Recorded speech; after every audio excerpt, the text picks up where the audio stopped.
Hello দশম শ্রেণীর সুপ্রিয় শিক্ষার্থী বন্ধুরা, আশা করি তোমরা ভালো আছো, সুস্থ আছো। আর কিছুদিন পরে তোমাদের নির্বাচনী পরীক্ষা অনুষ্ঠিত হতে যাচ্ছে। আমি তোমাদের হিসাব বিজ্ঞান বইয়ের চতুর্থ অধ্যায়ের ধারাবাহিক আলোচনায় আজকে আমি প্রায় শেষ অঙ্কটাতে আসবো। আমি তোমাদের বইয়ের 2 নম্বর অঙ্কটা করব। দেখো, আমাদের 2 নম্বর অঙ্কটা করতে চেয়েছে মূলধন জাতীয় ব্যয়ের পরিমাণ নির্ণয়। তাই তোমরা অলরেডি সবাই শিখে গিয়েছো মূলধন জাতীয় ব্যয় কিভাবে করতে হয়। তারপর আমি আবার দেখাচ্ছি এটা মূলধন জাতীয় ব্যয়ের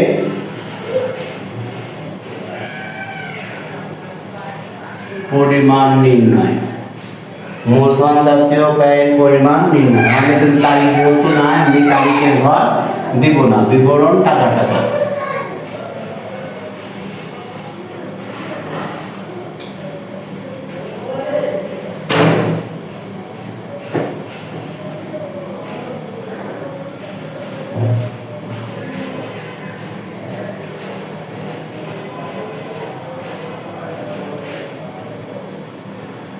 আমাদের এখানে দেখো কি কি আছে। আমি মূলধন জাতীয় ব্যয় হিসেবে দুটো দেখতে পাচ্ছি। একটা আছে বৈদ্যুতিক যন্ত্রপাতি ক্রয় 4 লাখ, আর ব্যবসায়ের জন্য ফ্রিজ ক্রয় 75,000। বৈদ্যুতিক যন্ত্রপাতি ক্রয়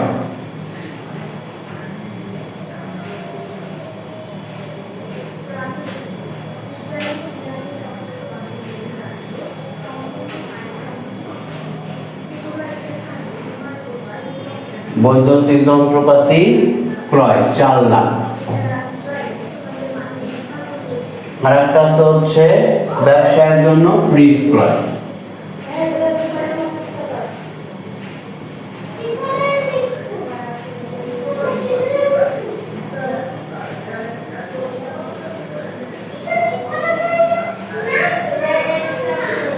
ব্যবসায়ের জন্য ফ্রিজ ক্রয় 75,000।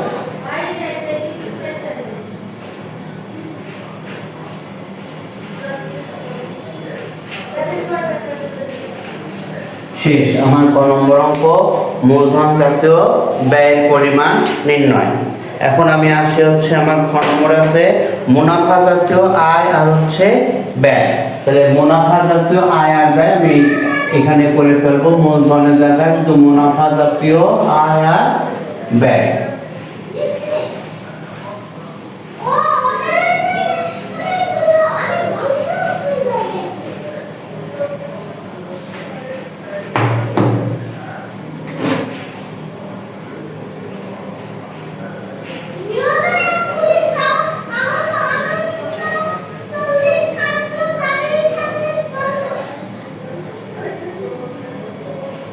মুনাফা জাতীয় আয় ও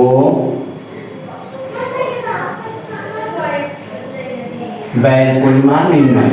একই ছকে আমরা যদি আয় ব্যয় করি তাহলে উপরে হেড লিখে নিব মুনাফা জাতীয় আয়।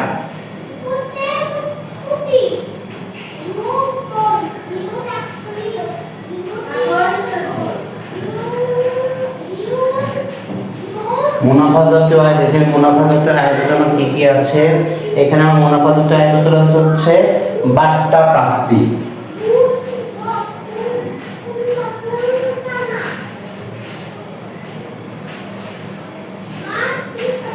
বাট্টা প্রাপ্তি 5,700। বিনিয়োগের সুদ প্রাপ্তি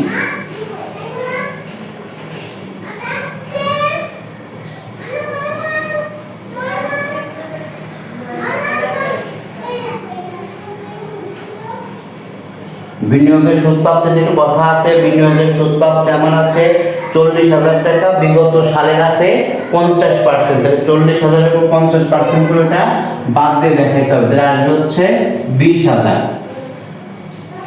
আর যখন আমি প্রাপ্তি করবো মুনাফা জাতীয় সেখানে পুরো 40,000ই দেখাবো। তারপর আমার আছে হচ্ছে আর কি পণ্য বিক্রয়। পণ্য বিক্রয় আছে 7,30,000।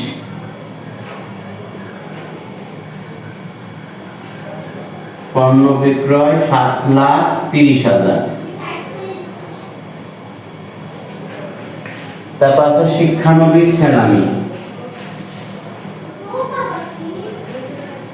শিক্ষানবিশ স্যালামি, শিক্ষানবিশ স্যালামি।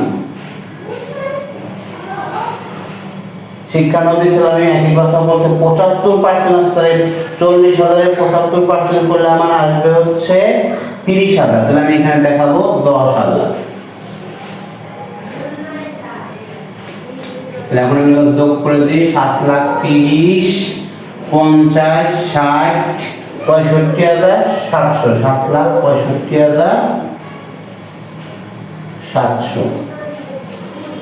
এই হচ্ছে আমার মোট মুনাফা জাতীয় আয়। সেম এখন আমি আবার হচ্ছে তোমরা নিচে করবা, আমার জায়গা নেই। এখন আবার লিখবো মুনাফা জাতীয় ব্যয়, মুনাফা জাতীয় ব্যয়। আয়ের থেকে আমরা লিখবো মুনাফা জাতীয় ব্যয়। তোমরা ছকে নিচে দেখাবা মুনাফা জাতীয় ব্যয়ের পরিমাণ নির্ণয়। মুনাফা জাতীয় ব্যয়, তাহলে মুনাফা জাতীয় ব্যয় দেখে আমার কি কি আছে। প্রথমে আছে আমি দেখতে পাচ্ছি পণ্য ক্রয় 7 লাখ,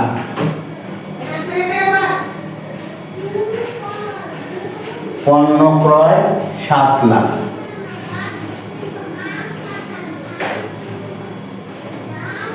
আমদানি শুল্ক পরিশোধ,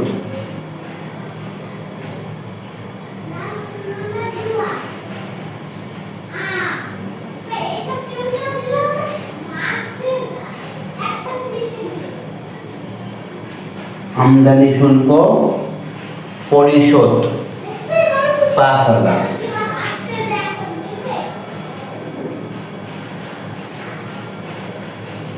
বীমা স্যালারি আছে 7,500।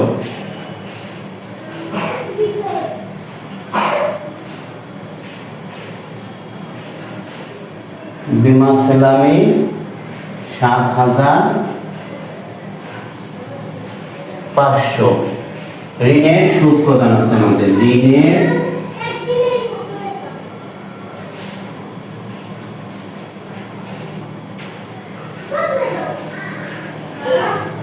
সুদ প্রদান 5,000। এই হচ্ছে আমার হয়ে গেল মোট মুনাফা জাতীয় ব্যয়। 7,10,17,7,17,500। এটা আমি বারবারই বলছি, খুবই সহজ একটা অধ্যায়। এই অধ্যায় থেকে তোমাদের হচ্ছে 4 অথবা 2 এই দুইটা অঙ্কের অনুরূপ অঙ্ক পরীক্ষাতে তোমরা পাবা।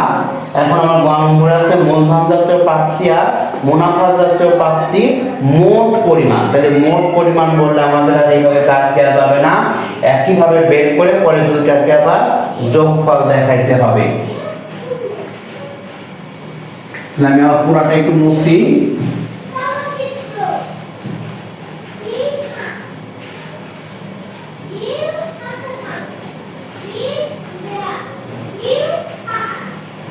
মূলধন জাতীয় প্রাপ্তি এবং মুনাফা জাতীয় প্রাপ্তির মোট পরিমাণ নির্ণয়।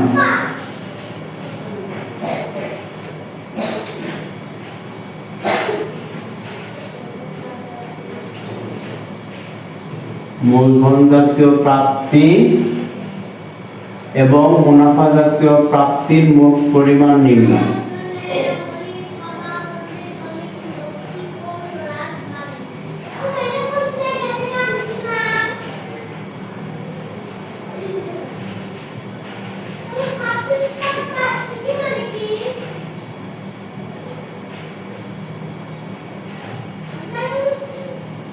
মোট পরিমাণ নির্ণয়।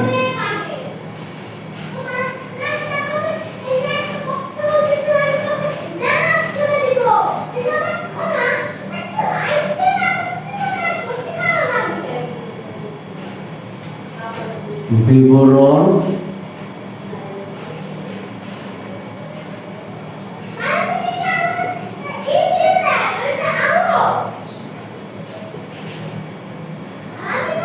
তাহলে মূলধন জাতীয় প্রাপ্তির তো আমার কি আছে দেখো। আমরা মূলধন জাতীয় প্রাপ্তি অলরেডি শিখে ফেলেছি যে ব্যবসায় মূলধন আনা, স্থায়ী সম্পদ বিক্রয় আর ঋণ গ্রহণ থাকে। তাহলে আমাদের এখানে তিনটাই আছে। শুরুতেই আছে ব্যবসায় মূলধন আনানো।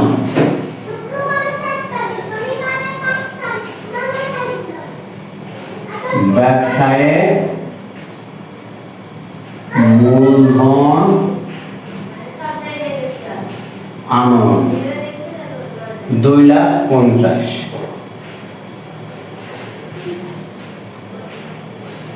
তারপর ব্যাংক হতে ঋণ গ্রহণ,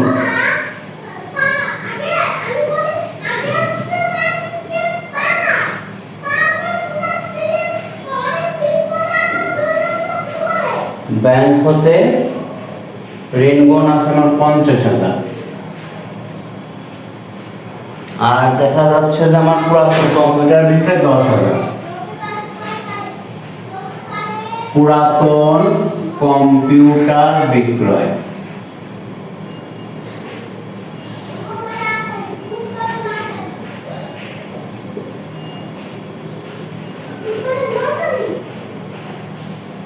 তাহলে 3,10,000। এই 3,10,000 হচ্ছে আমার মূলধন জাতীয় প্রাপ্তি। এখন আমি এখানে হেড দেব আবার মুনাফা জাতীয় প্রাপ্তি, মুনাফা জাতীয় প্রাপ্তি। এখানে আমি হেডটা দিয়ে দিই, তুমি একটু দিয়ে দিবা মূলধন জাতীয় প্রাপ্তি। মুনাফা জাতীয় প্রাপ্তি আমাদের মুনাফা জাতীয় আয় যা ছিল সেটাই, জাস্ট এখানে শুধু পুরা টাকাটা দেখাবো। বাট্টা প্রাপ্তি,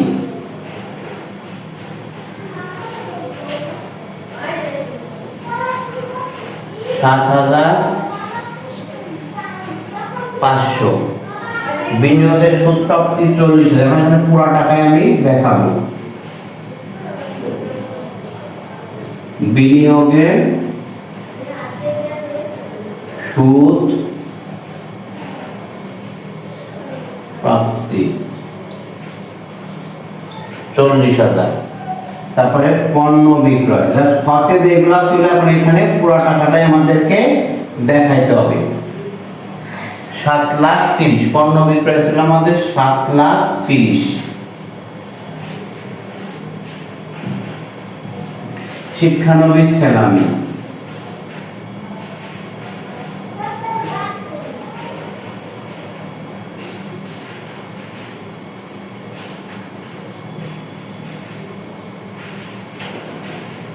শিক্ষানবিশ সেলামি 40,000।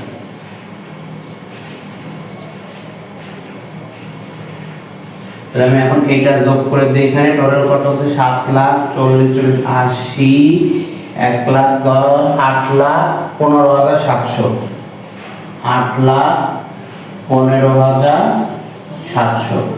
এখন এইটা আর এটা আমাদেরকে যোগ করে দিতে হবে। 11,25,700 11,25,700।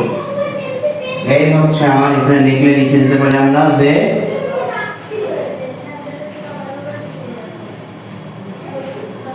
মূলধন জাতীয় প্রাপ্তি ও মুনাফা জাতীয় প্রাপ্তির মোট পরিমাণ নির্ণয়। এই হচ্ছে আমার এই অধ্যায়টা শেষ। এই অধ্যায়টা খুবই সহজ একটা অধ্যায় এবং তোমরা খুব সহজেই অধ্যায় থেকে অঙ্কটা করতে পারবে এবং একটা অঙ্ক আসবে। আর এই অধ্যায় নিয়ে তোমাদের কোথাও কোনো সমস্যা থাকলে অবশ্যই আমাকে কমেন্ট করে জানাবে। আশা করি আমার ক্লাসটা তোমাদেরকে ভালো লেগেছে।